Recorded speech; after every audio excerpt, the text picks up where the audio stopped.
ഒന്ന് കഥ ഒരു ബീജം കിട്ടിക്കഴിഞ്ഞാൽ അത് നമ്മുടെ മനസ്സിലിട്ടിട്ട് അത് എത്രത്തോളം വളർത്താൻ കഴിയും, അതിന് എത്രത്തോളം സാധ്യതയുണ്ട് എന്ന് ആലോചിക്കലാണ് ആദ്യം ചെയ്യുന്നത്.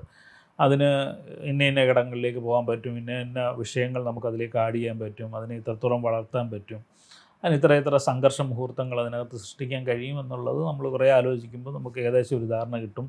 പിന്നീട് അതിനെ സംബന്ധിച്ചുള്ള വിവരങ്ങൾ ശേഖരിക്കുക, അതിനുവേണ്ടിയുള്ള വായനകൾ നടത്തുക, ആരെങ്കിലുമൊക്കെ കണ്ട് സംസാരിക്കണമെങ്കിൽ അവരെ കണ്ടെത്തുക, നമ്മുടെ ഭാവനയിൽ നിന്നുള്ള കുറിപ്പുകൾ എടുക്കുക. അങ്ങനെ കുറേ കുറിപ്പുകൾ എടുത്തതിന് ശേഷമാണ് നമ്മൾ എഴുത്തിൻ്റെ മറ്റൊരു ഘട്ടത്തിലേക്ക് പോകുന്നത്. അപ്പോഴും അധ്യായങ്ങളായി ആദ്യം മുതൽ അവസാനം വരെ എഴുതിയല്ല ചെയ്യുന്നത്. പല അധ്യായങ്ങളും പല സമയത്ത് എഴുതിയതിന് ശേഷം നമ്മൾ പിന്നീട് അതിനെ കൂട്ടി യോജിപ്പിക്കുകയാണ്. ഇപ്പം ഞാൻ പറയും, ഇവിടെ നിന്ന് തിരുവനന്തപുരം വരെ ഒരു റോഡ് നിർമ്മിക്കണമെങ്കിൽ ഇവിടെ നിന്ന് റോഡ് നിർമ്മിച്ച് വഴിവെട്ടി ടാർ ചെയ്ത് പിന്നെ അടുത്തടുത്ത് ചെയ്യുന്ന അങ്ങനെയല്ല. ഒരിടത്ത് വഴി വെട്ടുന്നുണ്ടാവും, ഒരിടത്ത് ഓട് വെട്ടുന്നുണ്ടാവും, ചിലയിടത്ത് ടാറിങ് തുടങ്ങിയിട്ടുണ്ടാവും, ചിലയിടത്ത് കലുങ്ക് കിട്ടുന്നതേ ഉണ്ടാവുള്ളൂ, ചിലയിടത്ത് പാലം പണിയുന്നുണ്ടാവും.